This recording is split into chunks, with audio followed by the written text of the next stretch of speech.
Student, welcome to KBS classes Khan business strategy में my self Aslam Khan. कैसे हैं आप सभी लोग? उम्मीद करते हैं कि आप लोग स्वस्थ होंगे, मस्त होंगे और बेहतरीन तरीके से आप अपनी पढ़ाई आगे कर रहे होंगे।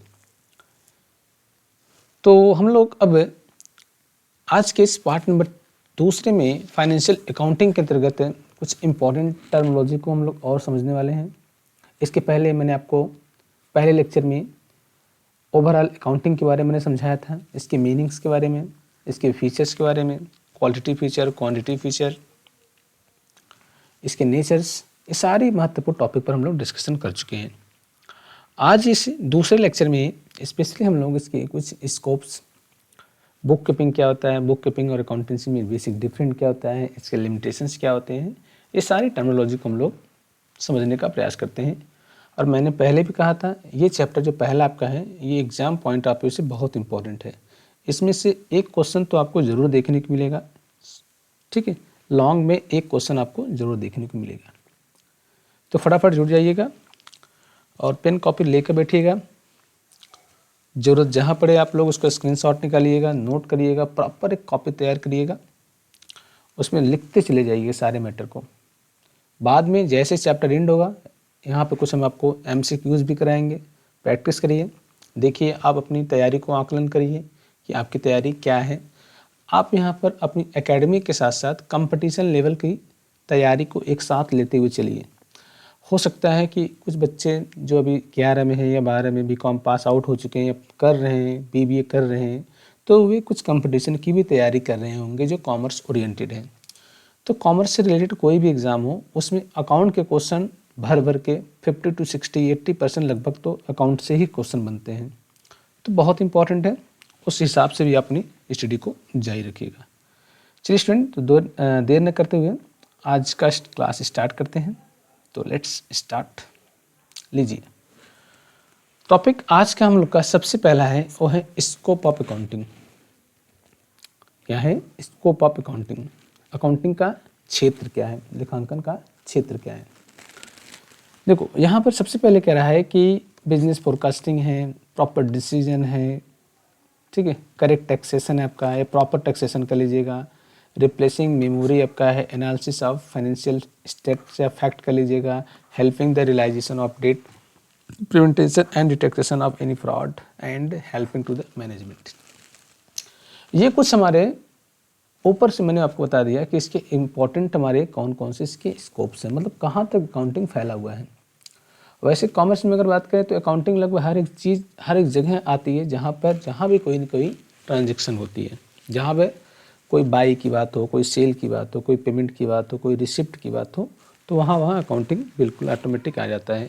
तो इसको कहाँ तक फैला हुआ है, तो बारी बारी से हम लोग इस जो कुछ पॉइंट है, इस पॉइंट को हम लोग समझने का प्रयास करते हैं, ठीक है। तो सबसे पहले हमारा क्या है, वो बिजनेस फोरकास्टिंग। देखिए, यहाँ पर जो बिज़नेस का जो ओनर होता है वो अपने बिज़नेस के बारे में क्या करता है, फोरकास्टिंग करता है, अनुमान लगाता है कि फ्यूचर में इसको क्या करना है, फ्यूचर का एक्सपेक्टेशन वो क्या करता है पहले से डिटरमाइन करता है। इसके लिए वो क्या करता है, सबसे पहले ये जो इसका पास्ट, जो अतीत का बीत चुका है, उसका भी वो क्या करता है, एनालिसिस करता है कि पिछले साल या पिछले 1 साल, 2 साल, 3 साल पहले क्या पोजीशन था, उस स्थिति में हम क्या थे, और उसका मतलब ये एक तो पास्ट हो गया और इसमें इसका प्रेजेंट क्या है, प्रेजेंट क्या चल रहा है, ठीक है, मतलब वर्तमान जो परिस्थितियां हैं उसका भी वो क्या करेगा, एनालिसिस करेगा। मतलब एक तो बीत चुका है और दूसरा वर्तमान जो चल रहा है, उन दोनों को क्या करेगा, मिक्सअप करेगा, और उस मिक्सअप के आधार पर वो क्या करेगा, फ्यूचर के बारे में प्लान करेगा कि उसको फ्यूचर में क्या करना है, ठीक है। हो सकता है सेल्स की क्वांटिटी को बढ़ाना है, हमें हो सकता है बिजनेस के एक्सपेंशन को करने हैं, शाखा का विस्तार करना है, नए एम्प्लॉय की भर्ती करनी है, ठीक है। तो बहुत चीज़ें जो कि हमारे बिजनेस से ओरिएंटेड हमारे टॉपिक होते हैं, उन सब के बारे में जो फ्यूचर में हम करने वाले हैं, जो हम फ्यूचर में करने वाले हैं, उनको हम लोग क्या करते हैं, अनुमान लगाते हैं। क्योंकि देखिए, अकाउंटिंग में वैसे तो जो रिकॉर्ड होता है वो हिस्टोरिकल बेस पे होता है, लेकिन उस हिस्टोरिकल के बेसिस पर हम क्या करते हैं, फ्यूचर के बारे में कुछ प्लान करते हैं। टारगेट था कि भाई इस बार 2024 था, इसमें हमारा सेल था सपोज करिए 1000 यूनिट, ठीक। अब इस बार हमें टारगेट हमने क्या किया, 25 के लिए टारगेट किया कि इस बार हमें क्या करना है, इसको 1200 यूनिट का टारगेट रखा गया है। अब इसके लिए हमें क्या करें, ऐसा क्या करें जिससे हमारा जो सेल की जो क्वांटिटी है वो बढ़ जाए। इसी प्रकार कुछ और चीज़ें जो भी हम लोग फ्यूचर में करेंगे उन सब के द्वारा हम लोग क्या करेंगे, अनुमान लगाते हैं by with the helping of the accounting. Accounting के द्वारा हम लोग क्या करते हैं, फ्यूचर का उपयोग करने का काम करते हैं। ठीक है स्टूडेंट, आइए सेकेंड पॉइंट की बात करें तो इसमें क्या करना है, प्रॉपर डिसीजन। क्या करता है यहाँ पर, एक प्रॉपर डिसीजन लिया जाएगा। ठीक है, प्रॉपर डिसीजन लिया जाएगा कि हमें बिजनेस में करना क्या है।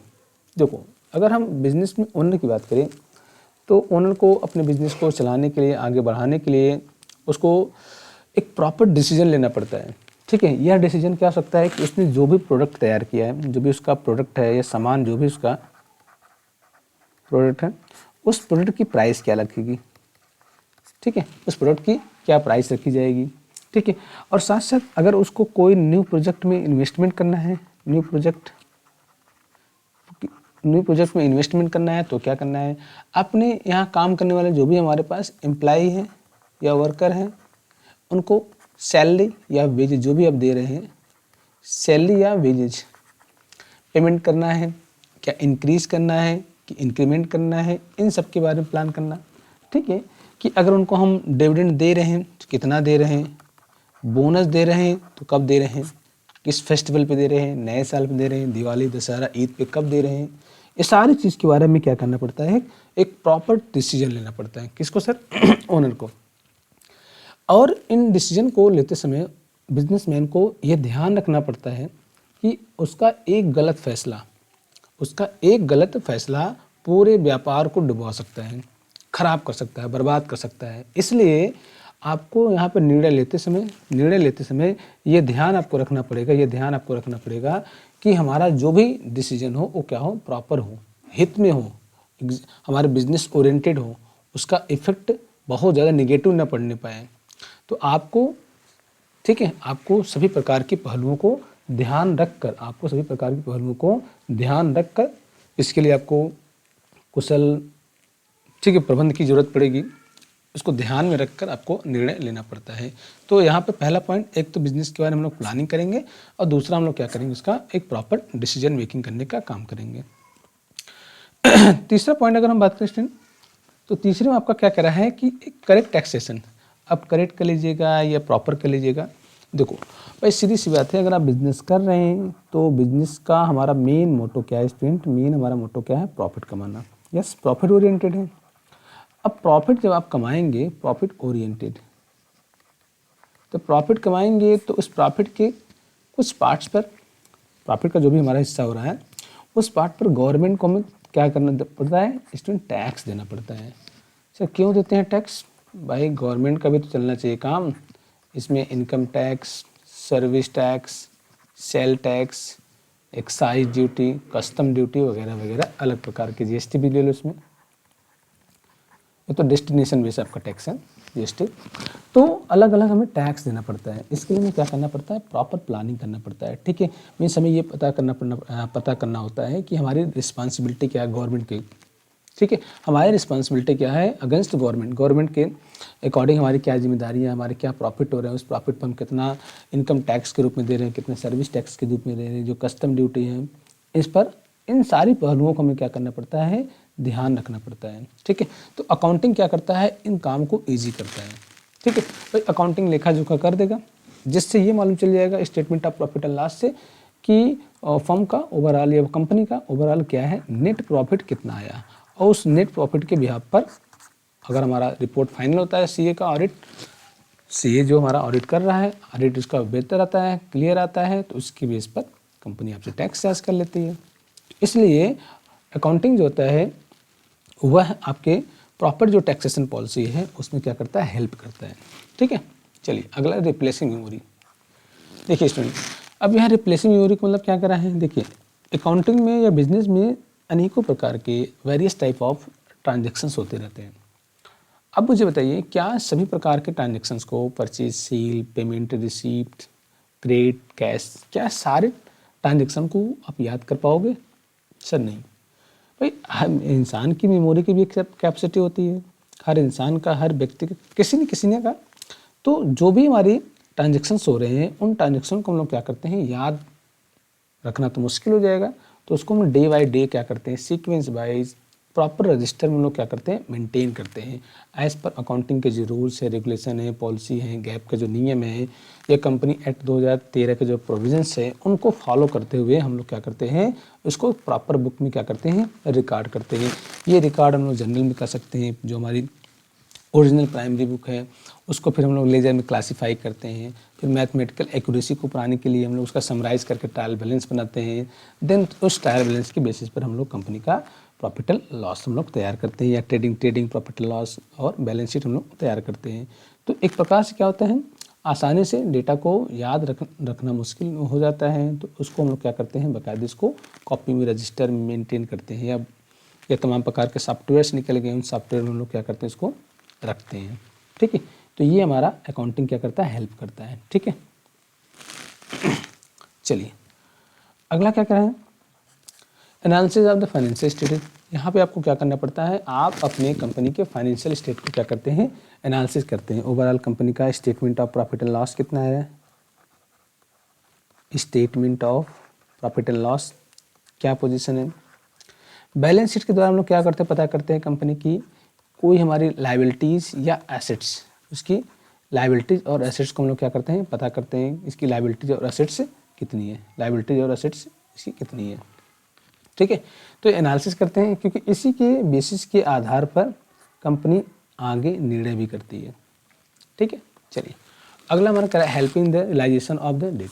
ठीक है, कभी कभी कंपनी को एडिशनल फंड की रिक्वायरमेंट पड़ जाती है, अतिरिक्त पैसे की ज़रूरत पड़ती है, तो कंपनी के ओनर के पास है नहीं, इसके लिए कंपनी आउटसाइडर से, शेयर होल्डर से, बैंकर से, या अन्य किसी प्रकार के जो भी हमारे पास फाइनेंशियल एजेंसी है या फाइनेंशियल जो हमारा ऑर्गेनाइजेशन है, उनसे लोन भी लेने का काम करता है, क्योंकि बिजनेस को चलाना है।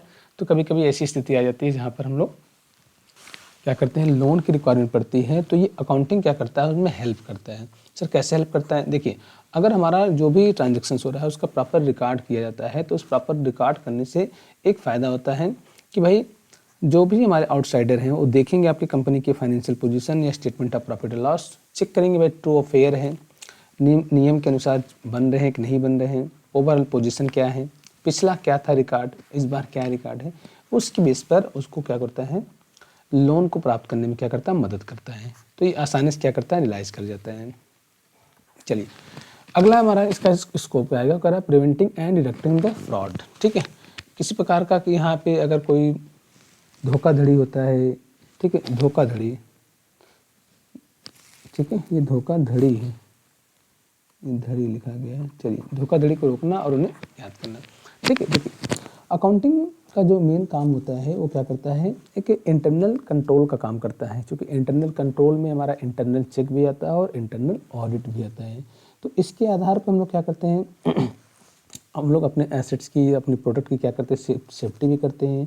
ठीक है, कभी कभी ऐसा होता है कि इस पर धोखाधड़ी हो जाता है, चाहे आउटसाइडर के द्वारा, चाहे इंटरनल एम्प्लॉय के द्वारा, यानी किसी प्रकार का फ्रॉड हो जाता है, मिसलीडिंग हो जाता है, हेरा फेरी हो जाता है। तो अकाउंटिंग का काम क्या है, उस धोखाधड़ी को रोकना, उसको रोकना और उसको ज्ञात करना, उसको फाइंड आउट करना कि अगर कोई फ्रॉड हुआ है, कोई धोखाधड़ी हुआ तो क्यों हुआ, कितना हुआ, इसको क्या करना, रोकना और उसे कंट्रोल करने का भी काम करता है अकाउंटिंग। ठीक है, मतलब इसकी रिस्पांसिबिलिटी बन जाएगी, इसकी रिस्पांसिबिलिटी बन जाएगी कि अगर इस प्रकार का कोई काम किया गया है तो अकाउंटिंग क्या करता है, इसे बेहतर या सुविधाजनक बनाने का काम करता है। अगला हमारा क्या है, हेल्पिंग टू द मैनेजमेंट। देखिए अकाउंटिंग क्या करता है, वो जो भी बिजनेस के मैनेजर्स हैं उनको क्या करता है, हेल्प करता है। सर किस चीज़ में, देखिए एक तो ये पता करने के लिए रेशियो, ठीक है, रेशियो एनालिसिस के अंतर्गत हम लोग क्या करते हैं, कंपनी की सॉल्वेंसी रेशियो को टेस्ट करते हैं, प्रॉफिटेबिलिटी रेशियो को चेक करते हैं, या उसके जो हमारे टर्नओवर रेशियो हैं उसको हम लोग क्या करते हैं, पता करने का प्रयास करते हैं। ठीक है, कंपेयर करते हैं हम लोग पिछले साल से कंपेयर करते हैं। इसके लिए हम लोग क्या करते हैं, comparative balance sheet, comparative financial statement या कॉमन साइज फाइनेंशियल स्टेटमेंट लोग क्या करते हैं, तैयार करते हैं। ठीक है, कंपनी में जो भी हो सकता है उसमें सुधार करने का प्रयास करते हैं। साथ ही साथ हम लोग इसके एक प्रकार से जो शॉर्ट करते हैं, short analysis, SWOT, short, strength, weakness, opportunity, rotate, मतलब उसकी जो भी शक्तियां हैं या फर्म के जो भी हमारे वीक पॉइंट है, लूप होल से कमियां हैं, इसको जानने का प्रयास करता है और उसे आवश्यक सुधारात्मक कार्रवाई करके उसे दूर करने का प्रयास करता है। तो ये था ओवरऑल स्कोप ऑफ अकाउंटिंग। ये था ओवरऑल आपका scope of accounting. I hope आपको समझ में आ रहा होगा। ठीक है, बिजनेस फोरकास्टिंग करना, प्रॉपर डिसीजन मेकिंग करना, proper taxation policy, replacing memory, analysis of the financial effect, helping the realisation of debt, preventing and detecting of any type of fraud and helping to the manager. ये थे overall क्या accounting के कुछ scopes. ठीक है student, चलिए आगे बढ़ते हैं। अगला जो टॉपिक है वो कह रहा है ऑब्जेक्ट ऑफ अकाउंटिंग। ठीक है, हम लोग अकाउंटिंग करते हैं तो अकाउंटिंग करने के पीछे क्या ऑब्जेक्ट है, तो इसके ऑब्जेक्ट बेसिकली अगर बात करें है तो और, बट आप इस 4 पॉइंट को पढ़िए जो कि आपकी स्क्रीन पर है। अकाउंटिंग का सबसे पहला मुख्य काम जो हमारा है या उद्देश्य है स्टूडेंट वो क्या है, रिकॉर्ड को सिस्टमैटिक तरीके से लिखना। जो भी हमारे पास बिजनेस में ट्रांजेक्शन्स हो रहे हैं, कैसे sir, in the term of money, जो भी हमारे पास मनी के टर्म में, ध्यान रखिएगा।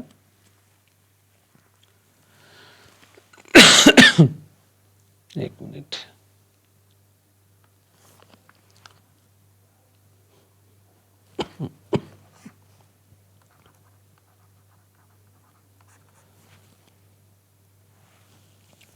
मनी के टर्म में जो भी हमारे रिकॉर्ड हो रहे हैं, उन सभी प्रकार के रिकॉर्ड को सिस्टमैटिक तरीके से, सिस्टमैटिक मतलब एक प्रॉपर बुक है, उस बुक में हम लोग क्या करते हैं, उसको रिकॉर्ड करते हैं, जिसको हम लोग जर्नल, जिसको हम लोग स्टूडेंट जर्नल के नाम से भी हम लोग जानते हैं। ठीक है, जर्नल के अंदर कई पार्ट्स हमारे हैं, कैश बुक है, परचेज बुक है, सेल्स बुक है, परचेज रिटर्न, सेल्स रिटर्न, ठीक है, बिल्स पेबल, बिल्स रिसीवेबल और जर्नल प्रॉपर।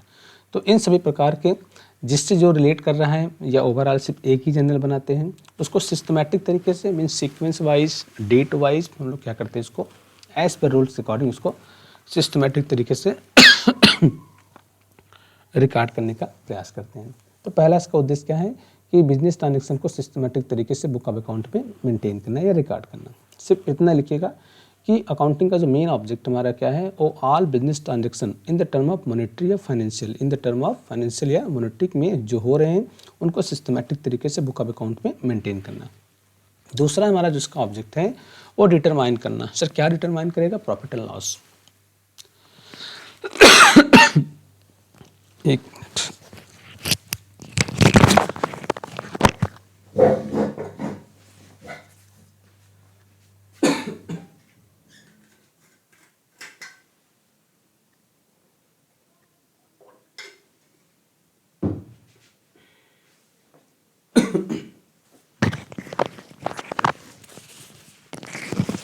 सॉरी इसके लिए। चलिए, तो दूसरा इसका ऑब्जेक्ट क्या है स्टूडेंट, वो है डिटरमाइन करना, क्या है सर, प्रॉफिट एंड लॉस। इसके लिए हम लोग क्या करते हैं, statement of profit and loss तैयार करते हैं, जो कि फाइनेंशियल स्टेटमेंट का पहला पार्ट है, फाइनेंशियल स्टेटमेंट का पहला पार्ट है।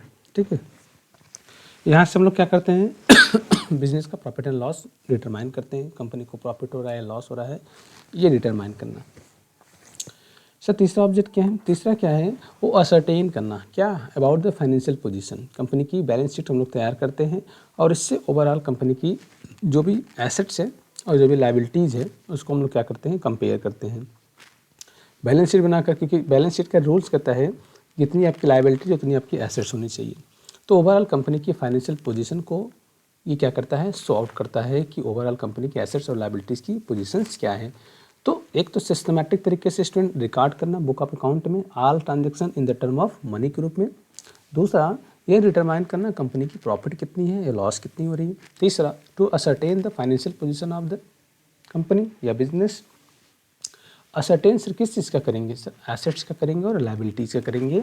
और लास्ट हमारा जो काम होता है, इसका ऑब्जेक्ट जो है वो कह रहा है all type of information about the business are to be communicate. मतलब इन सभी प्रकार की बिजनेस की जो भी सूचनाएं हैं उन सूचनाओं को हम लोग क्या करेंगे, कम्युनिकेट करेंगे। किसको सर, जो भी हमारे पास पार्टीज़ हैं। पार्टीज़ में कौन कौन सी पार्टीज़ हैं, एक इंटरनल, आपको इसके बारे में मैंने कल भी बताया था, एक इंटरनल इंटरनल पार्टी जिसमें कंपनी के मैनेजर, एम्प्लॉय, ऑफिसर्स तमाम लोग आते हैं। एक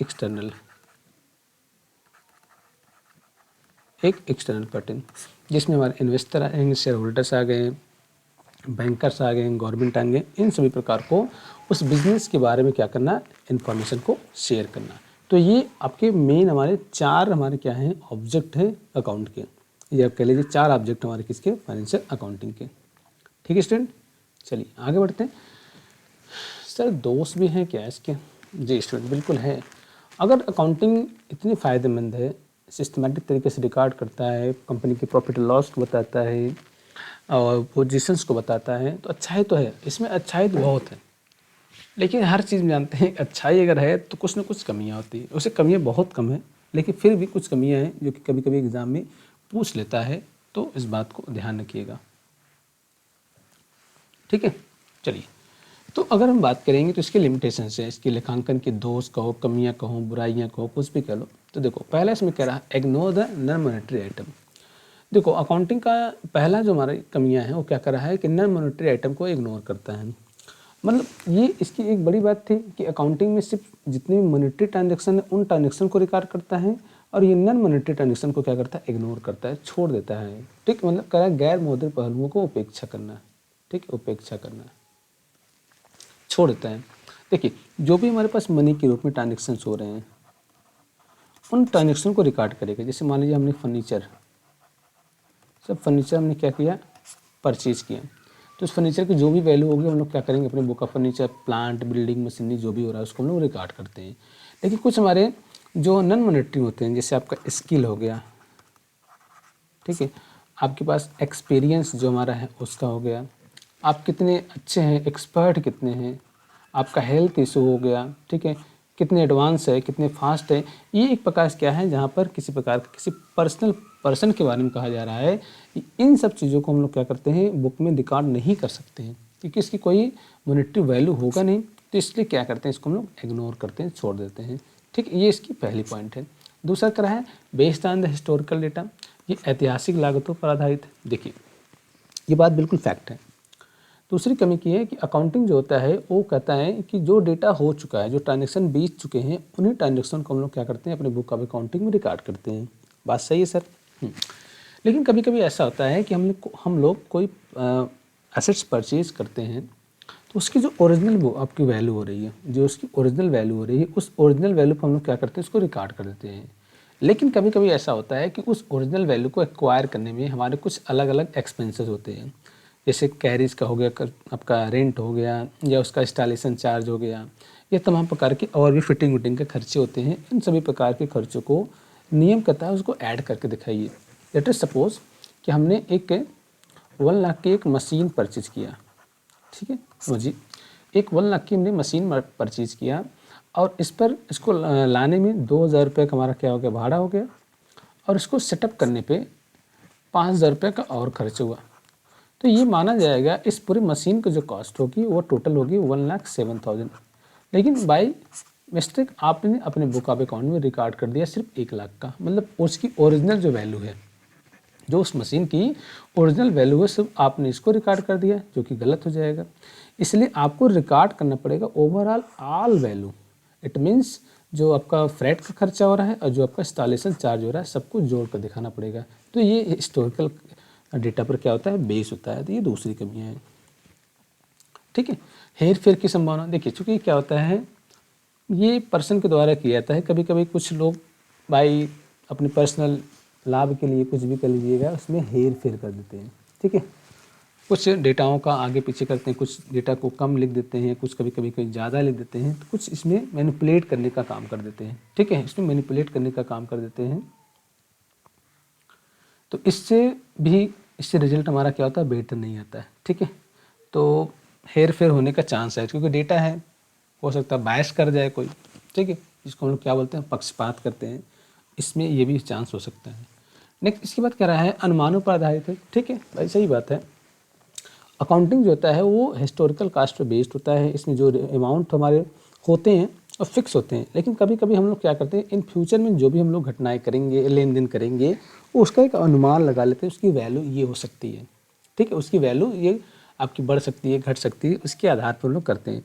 तो कभी कभी ऐसा होता है कि हम लोग जो अनुमान लगाते हैं वो अनुमान गलत हो जाता है, सोचे कुछ और थे, हो कुछ और जाता है। तो इससे भी हमारा रिजल्ट क्या होता है, मिसलीडिंग हो जाता है, गड़बड़ हो जाता है, थोड़ा से ये एक प्रकार से भी एक कमी का पार्ट माना जाएगा। व्यक्तिगत निर्णय, ठीक है, यहाँ पे क्या होता है कि जो अकाउंटेंट है उसको कभी कभी कुछ ऐसे केस हो जाते हैं जहाँ पर उसको अपने पर्सनल बुद्धि विवेक के आधार पर उसको निर्णय लेना पड़ता है कि इसको कैसे दिखाएं। ठीक है, ऐसा हो सकता है कि हम अकाउंटिंग के दौरान डेप्रिसिएशन के केस में कैलकुलेट किया गया था ओरिजिनल कॉस्टिंग मेथड से, ठीक है, ओरिजिनल कॉस्टिंग मेथड से, बाद में इसने फिक्स इंस्टॉलमेंट मेथड से सॉल्व कर लिया, इंस्टॉलमेंट मेथड से। तो ये एक प्रकार से क्या होता है, आपको अपने निर्णय के आधार पर काम करना पड़ेगा कि ओरिजिनल कॉस्टिंग पे इसको चार्ज किया गया है या फिक्स इंस्टॉलमेंट पे, या कुछ साल में फिक्स इंस्टॉलमेंट पे चार्ज किया गया तो बाद में इसको ओरिजिनल कॉस्टिंग या इसको WDV, ध्यान रखिए इसको WDV, written down value, written down value के आधार पर कर लिया गया। ठीक है, रिटन डाउन वैल्यू में हर साल डेप्रिसिएशन की वैल्यू क्या होती है, वो ग्रेजुअली कम होती जाती है। ठीक है, फिक्स में क्या होता है, फिक्स होता है। और लास्ट हमारी जो कमियां हैं वो क्या कर रहा है कि इन्फ्लेशन को हम लोग क्या करते हैं, अभी छोड़ देते हैं। इन्फ्लेशन क्या होता है, महंगाई, ठीक है, रेट में क्या होता है, बढ़ जाता है। इन्फ्लेशन एक प्रकार से प्रोसेस होता है जहाँ पर प्रोडक्ट की वैल्यू क्या होती है, बढ़ जाती है, प्रोडक्ट की वैल्यू बढ़ जाती है और जो मनी की वैल्यू होती है वो घटने लगती है। ठीक है, मनी की वैल्यू घटने लगती है। जैसे पहले हमें 40 रुपये में 1 लीटर दूध सपोज के लिए मिल जाता था, अब वही 60 रुपये में 1 लीटर दूध। इसका मतलब क्या, प्रोडक्ट की वैल्यू मिल्क जो आपका था वो 40 की जगह 60 हो गया। अब मनी की जो वैल्यू थी वो 40 जगह सॉरी हाँ, दूध आपका वही 1 लीटर में मिल रहा है लेकिन वैल्यू क्या हो गई, बढ़ गई। मतलब प्रोडक्ट की वैल्यू क्या हो गई, बढ़ गई, प्राइस की वैल्यू क्या हो गई, घट गई। जो 40 जगह में हमें 60 देना पड़ रहा है। ठीक है, तो ये कुछ हमारे कुछ लिमिटेशन है। लेक ऑफ सिक्रेसी आपका है, may create the confusion and complexity. कभी कभी इसमें कन्फ्यूजन और कम्प्लेक्सिटी हो जाती है। सर ऐसा क्यों, क्योंकि कुछ कुछ ट्रांजेक्शन्स ऐसे होते हैं जहाँ पर उसके अलग अलग नियम लागू होते हैं। जैसे personal account, real account, nominal account, कुछ कुछ ऐसे ट्रांजेक्शन होते हैं जिसमें पर्सनल और रियल दोनों एक साथ नियम एप्लीकेबल होते हैं। तो वहाँ पे कुछ कन्फ्यूजन हो जाती है, डेबिट की जगह क्रेडिट, क्रेडिट की जगह डेबिट भी हो जाता है। डिफ़िकल्ट होता है इन इंटरनेशनल ट्रेड में, अंतर्राष्ट्रीय व्यापार में इसको डिफिकल्ट होती है इसलिए कि मनी की वैल्यू को समझने में। हर देश का अपना अपना मनी यूनिट है, डॉलर है, एन है, ठीक है, इंडिया का रुपया है, तो अलग अलग ये सब समस्याएं होती है। जो हमारा फॉरेन एक्सचेंज आपका है इसके थ्रू तमाम प्रकार के कुछ प्रॉब्लम क्रिएट हो जाते हैं जो कि अकाउंटिंग में एक प्रकार से लिमिटेशन के अंतर्गत ये माने जाते हैं। ठीक है स्टूडेंट, समझ में आ रहा है? चलिए कुछ और बातें देखते हैं। हाँ, आज पहले चैप्टर को एंड कर देते हैं। बुक कीपिंग इंपॉर्टेंट है स्टूडेंट, ये भी, इसको इंपॉर्टेंट कोई टैग लगा लीजिए, वेरी इंपॉर्टेंट। बुक कीपिंग, देखो बुक कीपिंग मतलब होता है कि हम लोग बिजनेस में जो भी ट्रांजेक्शन्स कर रहे हैं, जो भी हम लोग ट्रांजेक्शन किए हैं, उन सभी प्रकार के ट्रांजेक्शन को हम लोग क्या करते हैं, सिस्टमैटिक तरीके से अपने बुक ऑफ अकाउंट में रिकॉर्ड करना। बुक कीपिंग, देखो बुक और कीपिंग, बुक मतलब पुस्तक, कीपिंग मतलब उस पुस्तक को सही तरीके से मेंटेन करना, सही तरीके से मेंटेन करना अपने बुक में, डायरी में, नोट्स में, रजिस्टर में, वो हमारा कहलाता है बुक कीपिंग।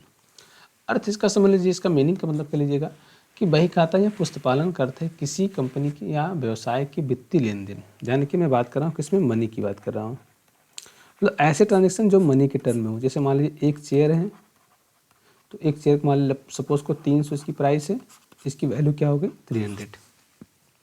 वित्तीय लेन देन और सूचनाओं को नियमित रूप से सटीक और व्यवस्थित रूप से रिकॉर्ड करना, मीन सिस्टमैटिक तरीके से, ठीक है, उसको क्या करना, जो एक्यूरेसी है उसको भी ध्यान रख कर उसको रिकॉर्ड करना, बुक कीपिंग को।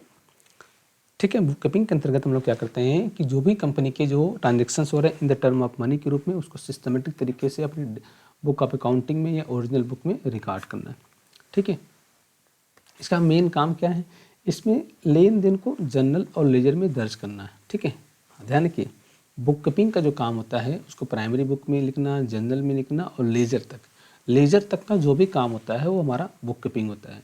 ठीक है, इसके बाद लेजर के बाद का जो काम होता है हमारा वो अकाउंटेंसी के अंतर्गत आता है। ठीक है, जैसे ट्रायल बैलेंस, फाइनल अकाउंट, ये सब अकाउंटेंसी के अंतर्गत किया आता है। कभी कभी MCQs भी यहाँ सवाल बना है कि बुक कीपिंग कि अंदर कौन कौन से पार्ट को यूज़ करते हैं, ये शामिल करते हैं। ठीक है, तो जनरल लेजर तक हमारा क्या है, बुक कीपिंग का पार्ट माना जाएगा। इसके इंपॉर्टेंस की बात करें तो ये कह रहा है लेखांकन प्रक्रिया का क्या होता है, मतलब अकाउंटिंग प्रोसीजर का क्या होता है, बेस होता है, और इससे सटीक वित्तीय प्रदर्शन की जानकारी हमें क्या होती है, प्राप्त होती है। ठीक है, एग्जाम्पल ग्रुप में सेल, ठीक है, परचेज, पेमेंट, रिसिप्ट, इस सब को रिकॉर्ड करना। मैंने आपको बताया था कि अकाउंटिंग या बुक कीपिंग की बात वहाँ आएगी जहाँ पर किसी न किसी प्रकार का कोई ट्रांजेक्शन हो। ट्रांजेक्शन कैसा हो, मनी के रूप में बाय करना, सेल करना, पेमेंट करना, रिसिप्ट करना, इन सब चीज़ को रिकॉर्ड करो by using of bill, voucher, invoice, debit note, credit note, इन सब का हेल्प करके आप अपने बुक में, आप अपने बुक ऑफ अकाउंट में सिस्टमेटिक तरीके से रिकॉर्ड करेंगे। तो ये हमारा प्रोसेस क्या कहलाता है स्टूडेंट, बुक कीपिंग कहलाता है। ठीक है, बिल समझते हैं। आप जब भी कोई ट्रांजेक्शन करते हैं तो कहते हैं भाई इसका बिल बना दीजिए, या इसका वाउचर बना दीजिए, या इसका इनवॉइस, या इसका डेबिट नोट, इसका क्रेडिट नोट, ठीक होता है ना। तो इसके बेसिस पर हम लोग क्या करते हैं बुक ऑफ अकाउंट में रिकॉर्ड करते हैं, इसकी रिलायबिलिटी को मेंटेन रखने के लिए। ठीक है, थोड़ा सा इंग्लिश में समझ लीजिएगा। मीनिंग कर रहा है book keeping means the record of the financial transaction and information of a company और business regularly, accurately and systematically. यानी कि क्या बुक कीपिंग का मेन मकसद हमारा क्या है कि जो भी हमारे पास से फाइनेंशियल ट्रांजेक्शन हो रहे हैं, जो मनी के टर्म में फाइनेंशियल ट्रांजेक्शन हो रहे हैं, उसको रिकॉर्ड करना। और रिकॉर्ड कैसे करना है आपको, रेगुलर बेसिस पर, एक्यूरेट मतलब सही सटीक होना चाहिए, और सिस्टमेटिक व्यवस्थित तरीके से। बुक कीपिंग का काम क्या है, बिजनेस ट्रांजेक्शन को रिकॉर्ड करना रेगुलर बेसिस पर, सटीक और क्या होना है, सिस्टमेटिक तरीके से हो। इसका मेन फंक्शन की बात करें, कह रहा है it is involve the recording the daily transaction in the journal and ledger. इसका मेन हमारा काम क्या है, इसको जर्नल में लिखना और साथ साथ जर्नल के आधार पर उसको ग्रुप में क्लासीफाई करना। कहाँ पर सर, लेजर में। बहुत अच्छा। इंपॉर्टेंस, इसके क्या इंपॉर्टेंस है, महत्व क्या है, इट इज़ कह रहा basis on the accounting process and provide the accurate financial information. ठीक है, इसका मेन काम क्या है, रिकॉर्ड करना और बिजनेस के बारे में सही इन्फॉर्मेशन क्या करना है, देना। ठीक है, ओके। एग्जाम्पल ग्रुप में करा है recording, sale, purchase, payment and receipt. ये सारी बातें हमारी क्या जाएंगी, बुक कीपिंग के अंतर्गत आती है। आई होप आपको स्टूडेंट बुक कीपिंग का मतलब समझ में आ गया होगा। सिंपल, अगर आपसे कोई पूछे बताइएगा कि बिजनेस में जो भी ट्रांजेक्शन हो रहे हैं, उन ट्रांजेक्शन को सिस्टमेटिक तरीके से, रेगुलर बेस पर, एक्यूरेटली और सिस्टमेटिक तरीके से बुक ऑफ अकाउंट में लिखना और उसे जनरल करना, उसको लेजर में शामिल करना, ये सारा काम हमारा क्या है, बुक कीपिंग के अंतर्गत आता है। ठीक है स्टूडेंट, लीजिए आज का लास्ट टॉपिक करा है डिफरेंस बिटवीन, करा है कि डिफरेंस बिटवीन बुक कीपिंग और अकाउंटेंसी। बुक कीपिंग और अकाउंटेंसी में क्या अंतर होते हैं, इसको नोट करिएगा, स्क्रीनशॉट निकाल लीजिएगा, एग्जाम में पूछा हुआ क्वेश्चन है ये। स्कोप की बात करें पहला, ऑन द बेसिस ऑफ इसकी स्कोप। देखिए क्या रहा है कि book keeping involve record of the various business transaction financial only. मतलब कह रहा है कि बुक कीपिंग के अंतर्गत जो भी हमारे पास फाइनेंशियल ट्रांजेक्शन के रिकॉर्ड होते हैं, उन सभी ट्रांजेक्शन को सिर्फ रिकॉर्ड करना। सर इसका मतलब क्या है, देखो स्टूडेंट, कहने का ये मतलब है कि बुक कीपिंग के अंतर्गत ये माना जाता है कि जो भी हमारे पास बिजनेस में ट्रांजेक्शन्स हो रहे हैं, कैसा ट्रांजेक्शन, कह रहा है ओनली फाइनेंशियल, यानी कि ओनली फाइनेंशियल ट्रांजेक्शन को बुक में रिकॉर्ड करना है। ठीक है, पुस्तकालय में विभिन्न व्यवसायिक संव्यवहारों, केवल वित्तीय खातों को क्या करना, पुस्तकों में रख रखाव और उससे अपलेखन करना शामिल है। ठीक है, मतलब जो भी मनी के ट्रांजेक्शन, मनी के टर्म में जो भी ट्रांजेक्शन हो रहे हैं, उन ट्रांजेक्शन को रिकॉर्ड करना। अकाउंटिंग करा है beyond the record of the maintaining the book of account, it is involve the analysis, interpretation and data provided through the book, drawing the conclusion thereof, the advice and management in the taking a decision। देखो कहने का मतलब क्या है कि accounting का जो काम क्या होता है, उसे पुस्तकों में क्या करना, रिकॉर्ड करना। ठीक है, उसको मेंटेन रखना, बुक कीपिंग के द्वारा जो भी इंफॉर्मेशन प्रोवाइड किए गए उनका एनालिसिस करना, उसका इंटरप्रेट करना और उस बेसिस पर क्या करना, निष्कर्ष निकाल कर, ठीक, निष्कर्ष निकाल कर मैनेजर को देना। ठीक है, ये काम हमारा क्या होता है, अकाउंटिंग। हाँ, बुक कीपिंग का जो हमारा एरिया होता है वो लिमिटेड होता है, यानी छोटा होता है। अकाउंटिंग हमारा क्या होता है, व्यापक होता है। ठीक है, पहले जब भी कोई काम होगा, पहले बुक कीपिंग होगा, बाद में अकाउंटिंग होगा। स्टेप देख सकते हैं कहाँ गया, it is initial stage of recording of the business. ठीक है, ये हमारा क्या होता है, किसी बिजनेस के रिकॉर्ड करने का ये पहला चरण होता है। फर्स्ट या इनिशियल स्टेज होता है, और ये हमारा क्या होता है, दूसरा चरण होता है, ये सेकेंडरी स्टेज हमारा होता है। ठीक है स्टूडेंट, पहला स्टेप बुक कीपिंग, दूसरा स्टेप अकाउंटिंग। सर ऑब्जेक्ट क्या कराया था, maintaining the proper record of all business transaction in the systematic manner. आप बुक कीपिंग के बारे में समझ लिए गए होंगे। बुक कीपिंग का जो हमारा काम क्या है, उसका काम है कि बिजनेस में जो भी मनी के रूप में ट्रांजेक्शन हो रहे हैं उसको मेंटेन रखना, प्रॉपर रिकॉर्ड करना और सिस्टमैटिक तरीके से। ठीक है, इसमें देखो अकाउंटिंग में क्या हो रहा है, करा एनालिसिस एंड इंटरप्रिटेशन।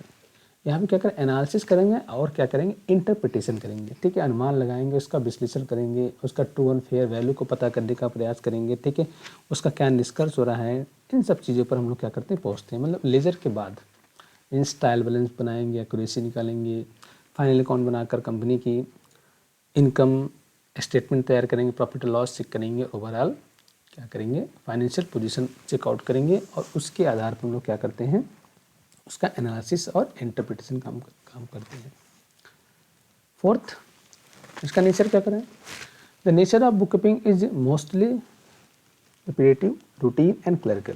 देखो पुस्तकालय जो होता है, इसका जो काम का होता है, जो उसका काम जो होता है वो मुख्य रूप से क्या होता है, वो रूटीन और क्लरिकल नेचर का होता है। ठीक है, रूटीन और क्लरिकल नेचर का होता है, मतलब इसमें रिकॉर्ड करना है डेली बेस पर, रूटीन बेस पर उसको क्या करना है, बुक में रिकॉर्ड करना है।